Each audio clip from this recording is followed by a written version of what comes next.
'83 Chevy here, about to do a serpentine belt system upgrade to my '87 El Camino that I just got done doing dual electric fan upgrade on. I wanted to make sure everything was working with those properly before I did the serpentine belt upgrade.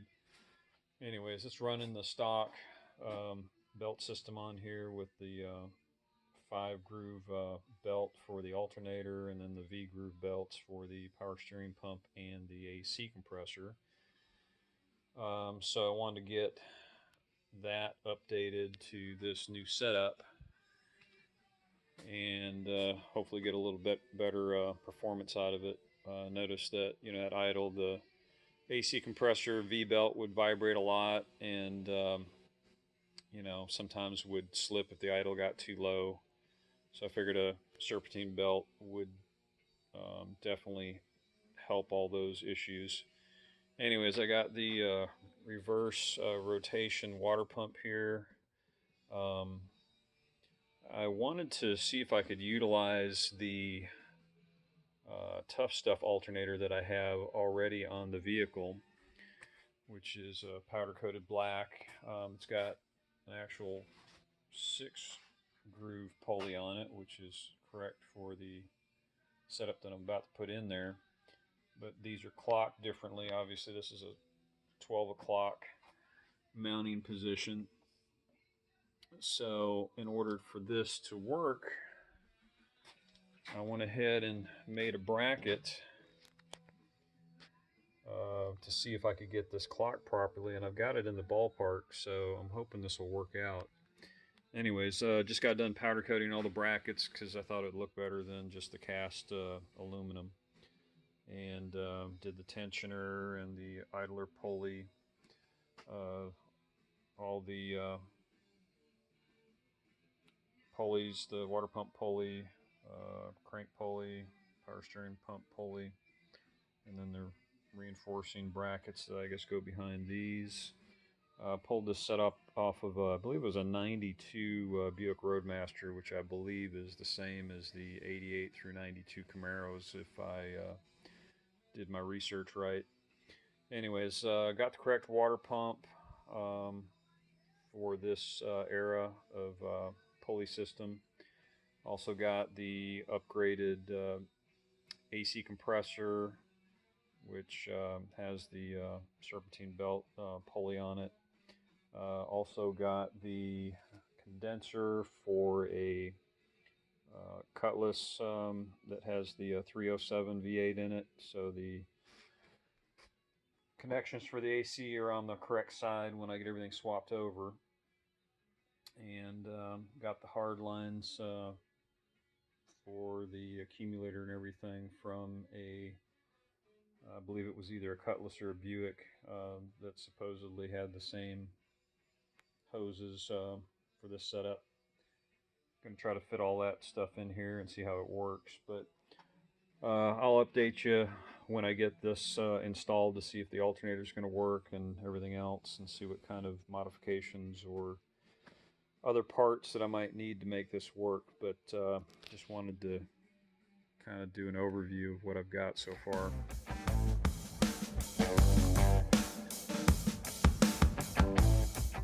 Process of powder coating these brackets for my serpentine belt setup. This one was just shot with some gloss black. This, I believe, is the bracket for the power steering and the alternator.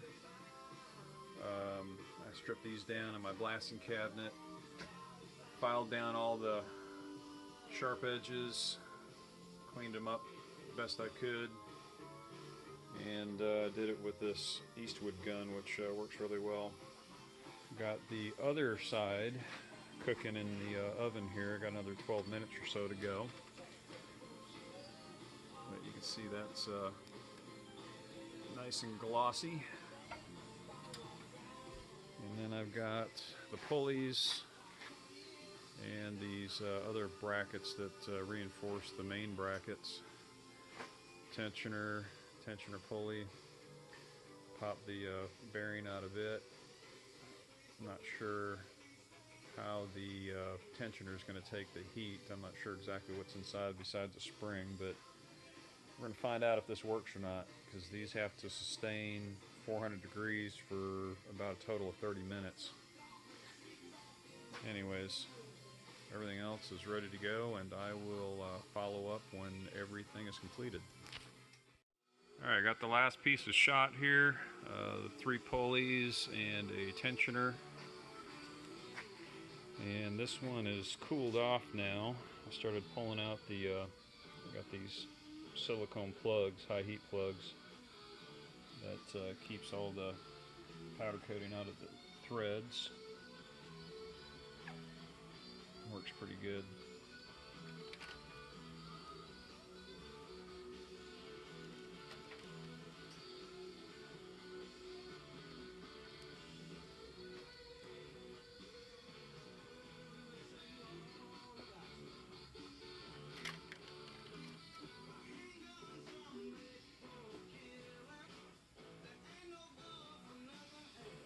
Anyways, this one flowed pretty good, so it's got a good glossy finish to it. Just thought that this might look a little bit better than the raw aluminum. And then I've got these ones cooking in here. They should be done in about 15 minutes. But I will show you when everything is completed here in a little bit. Okay, here's the rest of the brackets all finished up. Turned out pretty decent.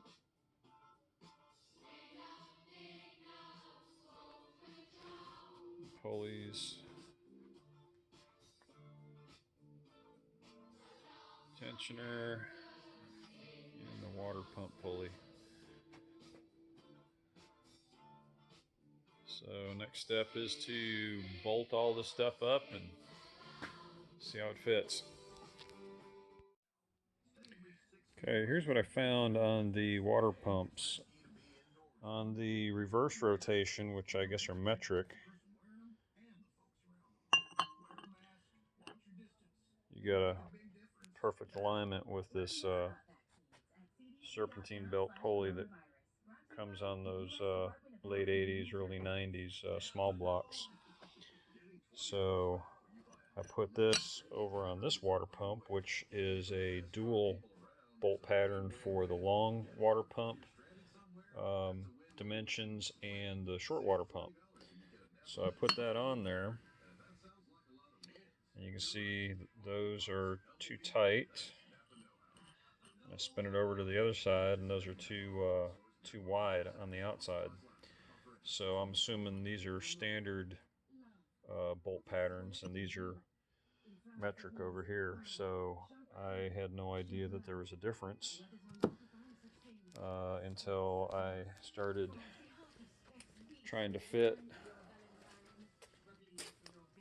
this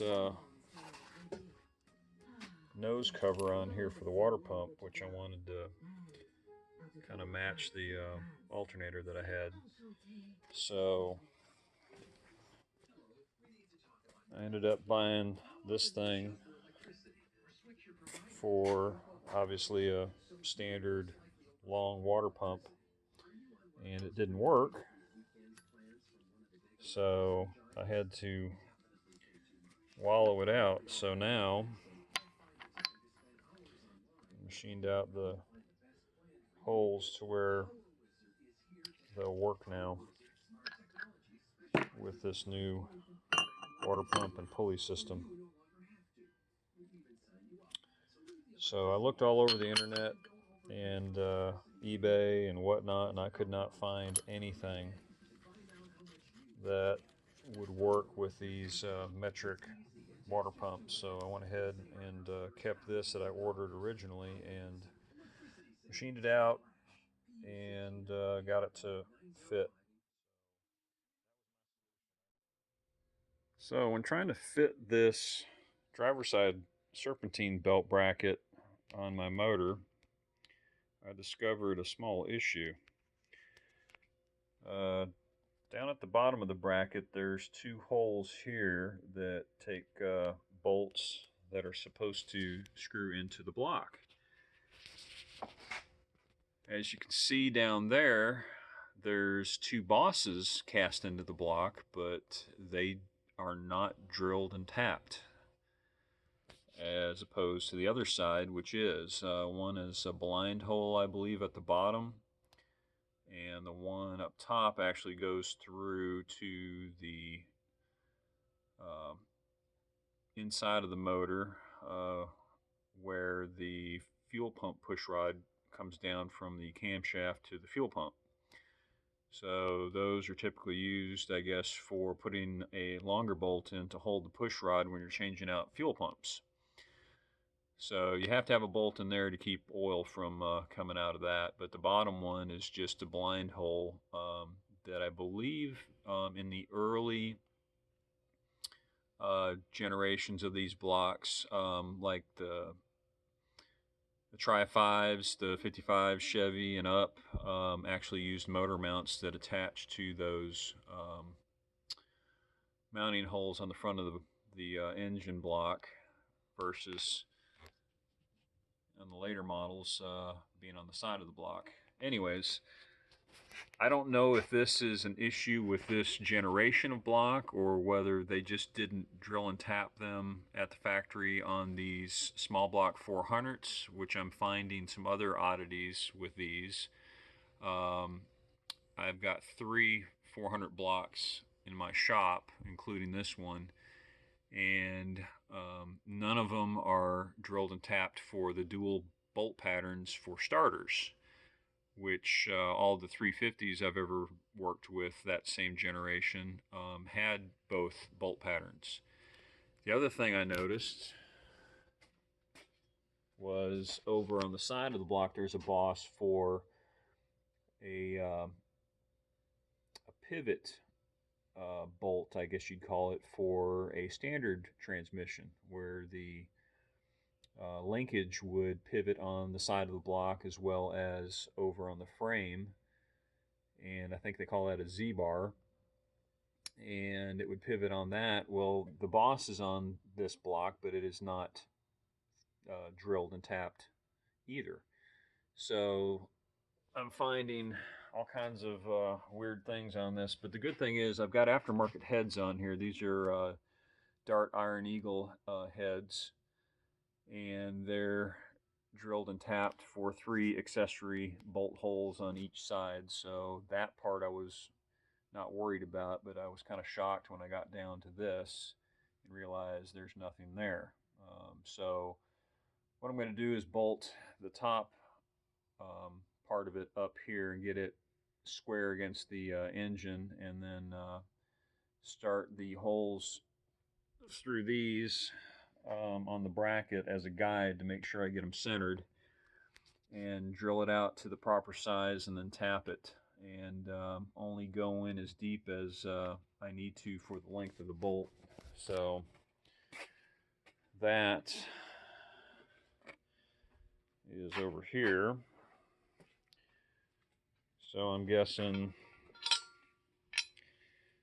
that I'm going to need a little over a ½ inch, it looks like, drilled. So I'll mark that on my drill bit before I drill it out, and make sure I don't go too deep into the block. But yeah, that was definitely a curveball. All right, I got the driver's side bracket mounted on there with the 3 studs and bolts, I guess, that hold it to the head. And so I've got the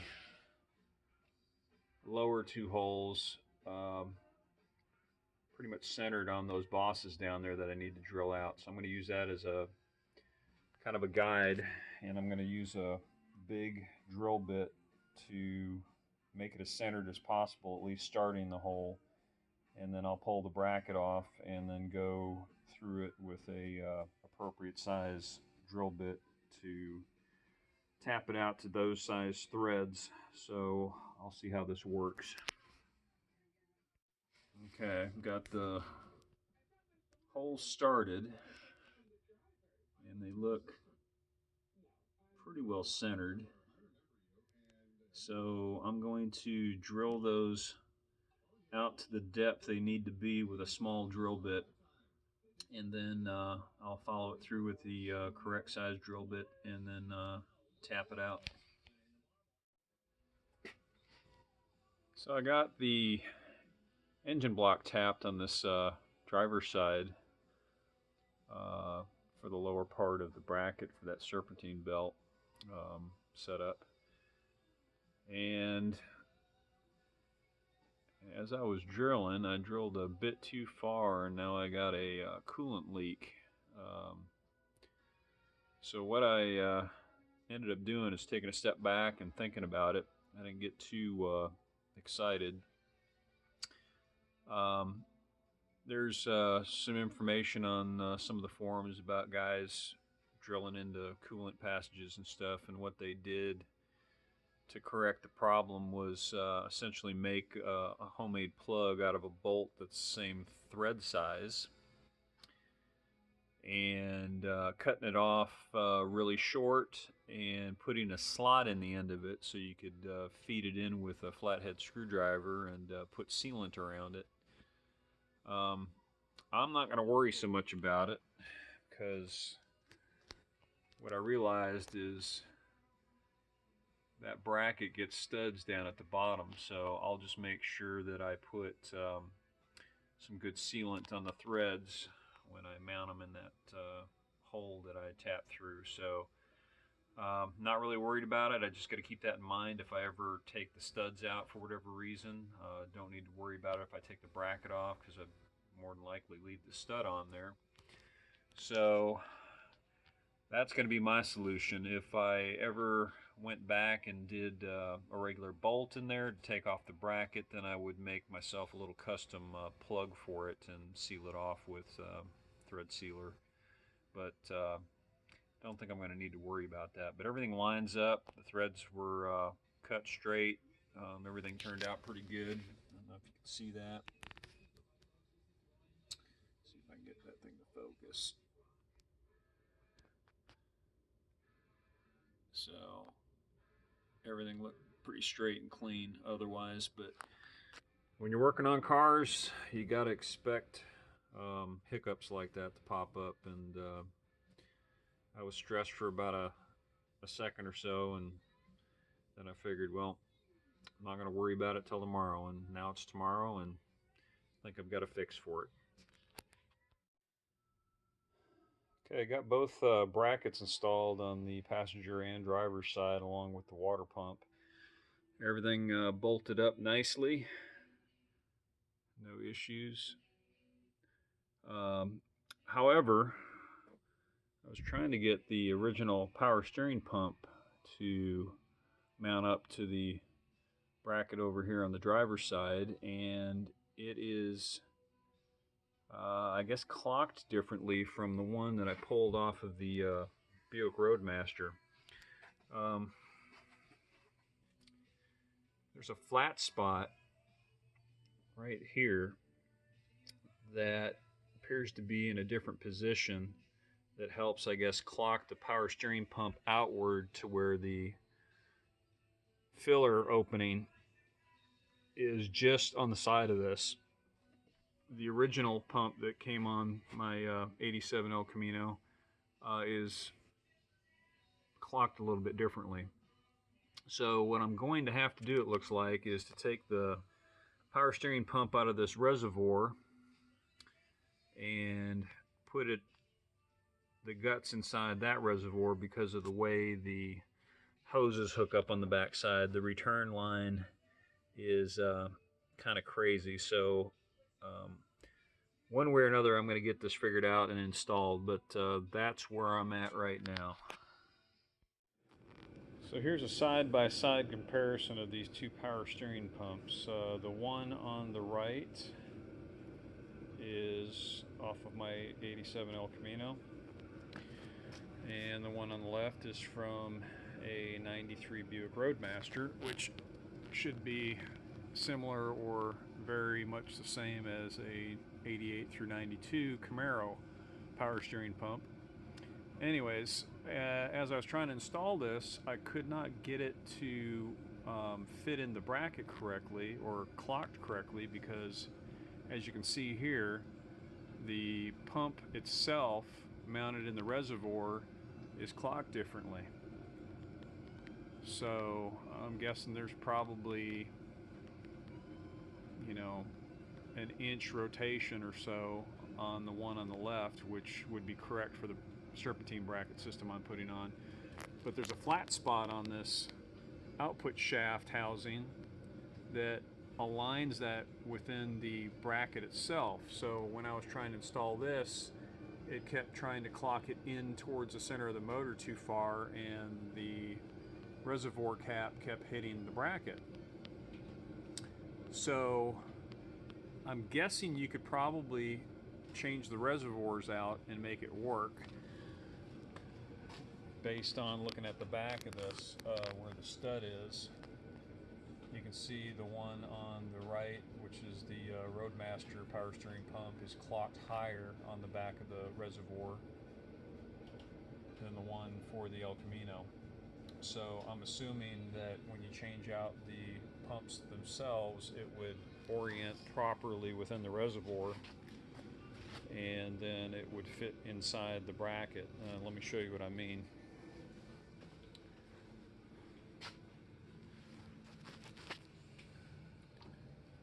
So on the bracket, I don't know if you can see that, there's a notch the output shaft nose slides up into. It's got to fit up in that, inside that notch, and then the reservoir would clock to the right more, so you could actually take the cap out and fill the reservoir. So I went up to the auto parts store and ended up getting a power steering pump for a 92 Camaro, which they had in stock. It was a rebuilt, but it came with the reservoir, and it is clocked exactly the same as the Buick Roadmaster reservoir. So the return line is in the same spot, the stud in the back is the same spot, so I'm going to guess that this is going to be a direct replacement, and it should work fine. I'll let you know here shortly. So I ended up replacing the power steering return line with a line that was originally for a 93 Buick Roadmaster, and as you can see, it works pretty well. It's at a slight angle and curves around and goes into the return of the pump, which is also for, I guess, correct for a 93 Buick Roadmaster or a 88 through 92 Camaro. So that was my solution, as the original El Camino return line just wouldn't work unless I cut it up, and I didn't really want to have to do that.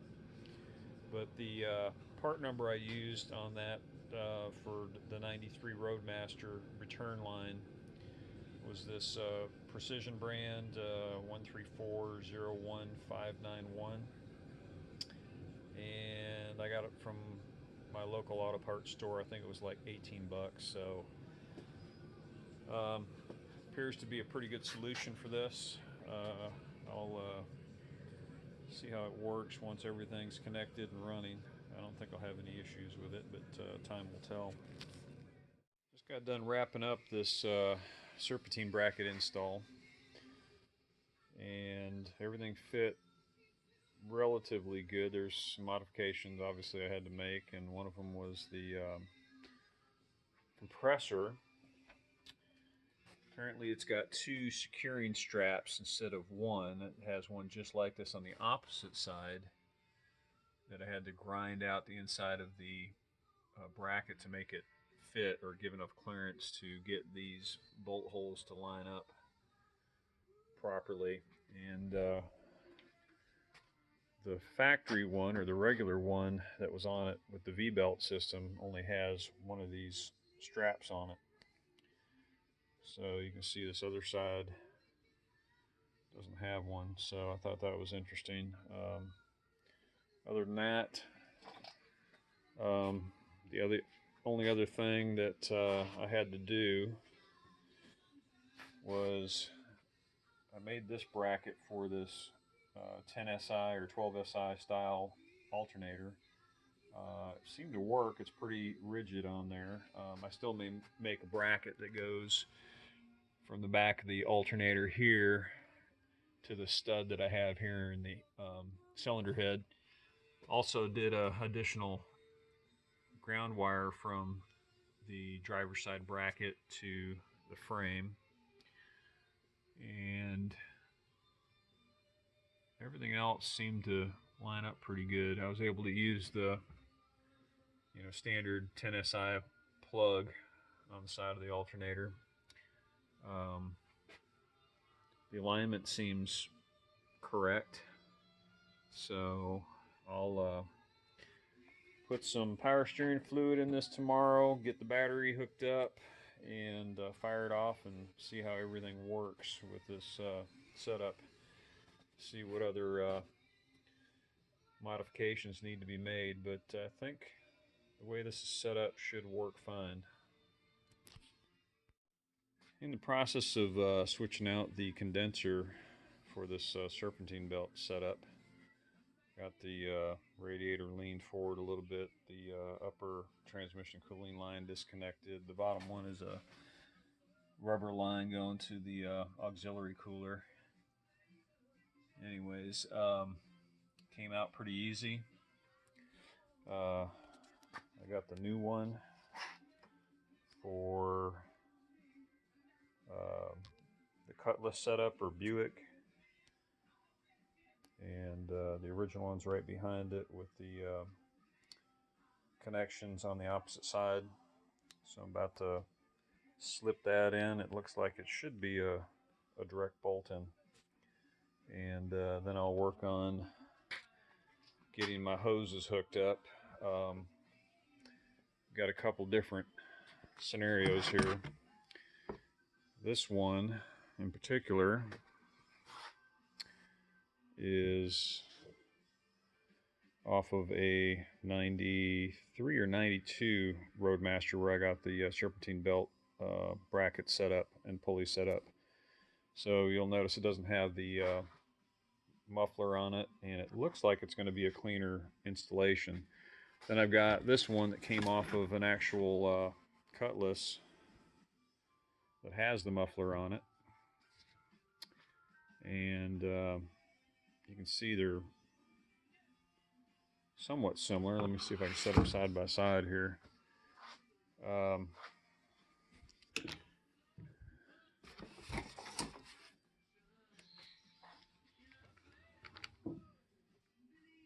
So they have a different bend. The Roadmaster goes off to the passenger side, whereas the Cutlass hoses come straight up and over. Well, they're off to the side a little bit with the muffler on it.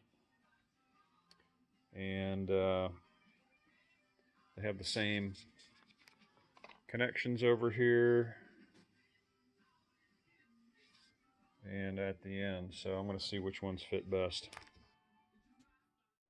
Okay, I got this Cutlass condenser installed, and I noticed that the high pressure line is up right against the core support. So I went ahead and put this